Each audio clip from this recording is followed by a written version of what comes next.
چشنده غذای حیوانات خانگی. احتمالاً تا امروز نمی‌دانستید که غذاهای حیوانات توسط انسان‌ها چشیده می‌شود.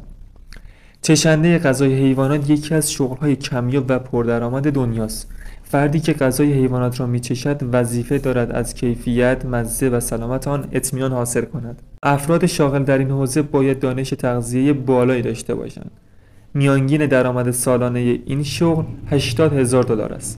غواص صنعتی. غواصان صنعتی در زیر آب کارهای پیچیده‌ای مانند تعمیرات خطوط لوله، بازرسی سکوهای نفتی و جوشکاری انجام می‌دهند. این شغل به دلیل شرایط دشوار و نیاز به مهارت‌های خاص پردرآمد است. میانگین درآمد غواص صنعتی $100,000 است. متخصص ترمیم آثار هنری. یکی دیگر از عجیب‌ترین شغل‌های جهان ترمیم و بهبود آثار هنری است. این تخصص به طور میانگین بیش از $80,000 در سال درآمد دارد. این افراد مسئول ترمیم و بازسازی نقاشی‌های قدیمی، مجسمه‌ها و سایر آثار هنری هستند. این شغل نیاز به دانش تخصصی در زمینه تاریخ هنر، مواد و شیمی دارد. متخصص بو. صنایع مختلف مانند عطرسازی، تولید مواد شوینده و غذا برای تست اسانس محصولات خود به استخدام متخصص بو نیاز دارند.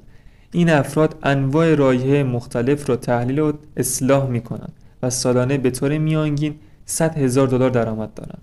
مهندسی معکوس. یکی دیگر از عجیب‌ترین شغل‌های دنیا مهندسی معکوس میباشد. بسیاری از سازمان‌های بزرگ برای کشف روش‌های بهبود، افزایش امنیت یا توسعه فناوری‌های جدید به استخدام افرادی نیاز دارند که با روش‌ها و الگوهای مهندسی معکوس آشنا باشند.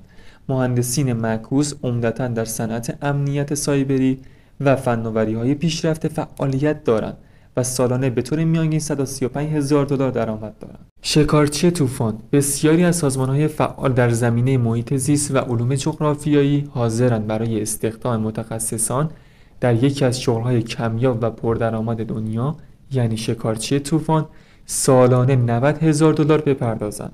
این افراد با تجهیزات مخصوص به دنبال طوفان می‌روند تا داده‌های علمی برای پیش‌بینی بهتر وضعیت جوی جمع‌آوری کنند. این کار خطرناک اما هیجان انگیز و پردرآمد است. متخصص خواب. احتمالاً تاکنون با مشکلات خواب مثل کمخوابی یا پرخوابی روبرو شده اید. یکی از شغل‌های کمیاب و پردرآمد در دنیا به کشف ریشه‌های بهداشت خواب در انسان‌ها می‌پردازد. متخصصان خواب به تحقیق درباره الگوهای خواب و مشکلات مرتبط با آن مانند بیخوابی و آپنه خواب می‌پردازند. این حرفه در مراکز تحقیقاتی و پزشکی کاربرد دارد و درآمد سالانه آن به صورت میانگین $100,000 است. پرورش دهنده حشرات خوراکی.